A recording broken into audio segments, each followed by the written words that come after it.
আমি যে কথা প্রথম দিন থেকে বলেছি, দেশের সঙ্গে যে গরিত অপরাধটা করেছে কোন রাষ্ট্রবাদী দেশপ্রেমিকের এটা করা উচিত।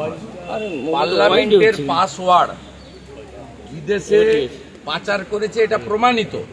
প্রথম পার্লামেন্টের এথিক্স কমিটিতে বিচার হয়েছে, বিচার না করে তো ভারতবর্ষে কিছু হয় না।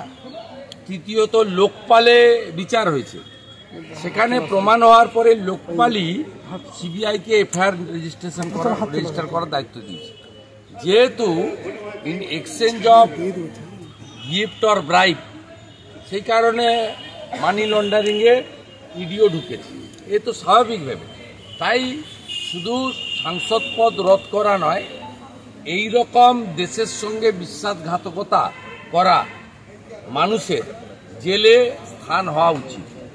তাই একটা সময় 2G স্পেকট্রাম কেসে যদি করুণানিধিজি প্রয়াত, তার মেয়ে গ্রেপ্তার হতে পারে কানি মাঝিজি, যদি দিল্লি লিকার স্ক্যামে মুখ্যমন্ত্রীর কন্যা এবং বিআরএসের নেত্রী কবিতা গ্রেপ্তার হতে পারে, তাহলে মহুয়া মৈত্র এই অবৈধ কাজের জন্য তার গ্রেপ্তার হওয়া উচিত। এটা ভারতবর্ষের আইন বলে, আমরা এটাকে সমর্থন করি।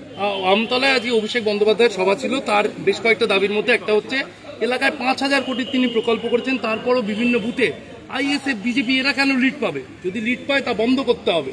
লুট করলেই লিড পাবে না, লুট যদি না হয় উনি লিড পাবেন না।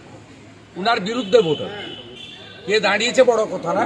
আর ওনার মিটিংয়ে উনি আজকে 137 জনকে ডেকেছিলেন, মিটিংয়ে আমার লোক ছিল সব জায়গায়। এনআইএ থেকে তলব করা হয়েছে, ওটা 137টা লোককে ডেকেছিল, অঞ্চল প্রেসিডেন্ট, ব্লক প্রেসিডেন্ট, কাউন্সিলর, 137 জনের মিটিং হয়েছে।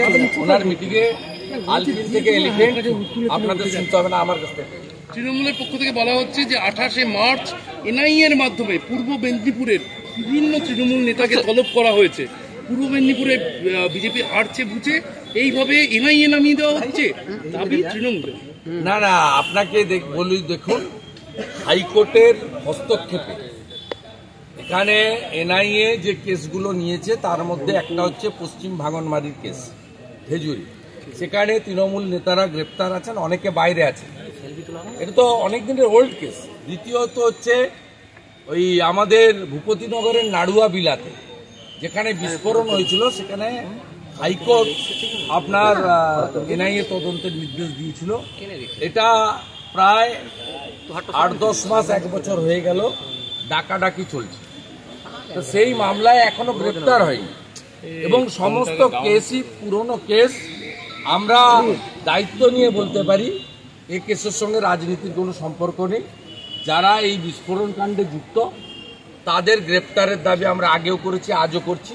এবং কোনো কেসের অর্ডার সরাসরি ভারতবর্ষের স্বরাষ্ট্র দপ্তর দেয়নি, কলকাতা হাইকোর্টের উচ্চতর বেঞ্চ, ডিভিশন বেঞ্চ, তারাই সমস্ত দিয়েছে।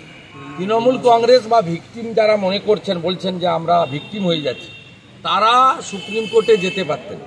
যেমন রামনবমীর কেসে রাজ্য সরকার সুপ্রিম কোর্টে গেছিল, হেরে এসেছে। সেই কারণেই ডালখোলাতে 17 জন রাম ভক্তদের উপর ইট এবং পাথর ছোঁড়ারা জেলে আছে। শিবপুর হাওড়াতে 11 জন জেলে গেছে যারা রাম ভক্তদের উপর ছাদ থেকে পাথর ছুঁড়েছিল। রিসরা বাকি আছে, সুপ্রিম কোর্ট পর্যন্ত গেছে। তাই কোনো এর সঙ্গে কোনো রাজনীতি নেই।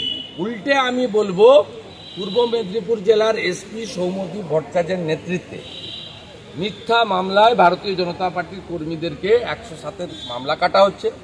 আমাদের কর্মাধ্যক্ষ বিরোধী দলনেতা খেজুরি 2 পবিত্র দাস, কাঁথি সাংগঠনিক জেলার সম্পাদক, তাকে মূল মামলায় জামিন করার পরে অন্য মামলায় ট্যাগ করেছে, যে মামলাতে ওনার নাম এফআইআর নেই। আমাদের শিডিউল কাস্ট ছেলে, যুব ছেলে, আমাদের ভূপতিনগরের পঞ্চায়েতের মেম্বার দেবনাথ ভাই, তাকে জামিন করার পরে ময়নার 2022 সালের কেসে 2022 সালের কেসে ট্যাগ করেছে। আমরাও আগামী সোমবার কলকাতা হাইকোর্টে এই এসপি সৌমদী ভট্টাচার্যের বিরুদ্ধে, তার পুলিশের বিরুদ্ধে আমরা একাধিক রিট করতে চলেছি।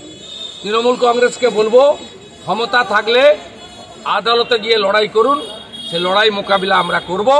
এসব বাজারে গরম করে লাভ নেই। আমরা সমস্ত মিথ্যা মামলা এবং পুলিশি অত্যাচারের বিরুদ্ধে আমরা সব সময় আইনে বাগচা বলুন যে কোনো জায়গায়, এবং ইভিন আমি পর্যন্ত 42টা মামলা করেছেন, হাইকোর্ট সুপ্রিম কোর্ট থেকে আমি প্রোটেকশন নিয়েছি। আপনারা আইনের লড়াই করুন, এইরকম বাজার গরম করা কথা বলা লাভ নেই। আর এই দুটো আসনে কত ভোটে হারবে সীমা পরিসীমা পাবেন না। 4 তারিখ বিকেলবেলা কথা হবে। আগামী 4 এপ্রিল ইডি দপ্তরে তলব করা হয়েছিল ম্যাথু স্যামুয়েলকে।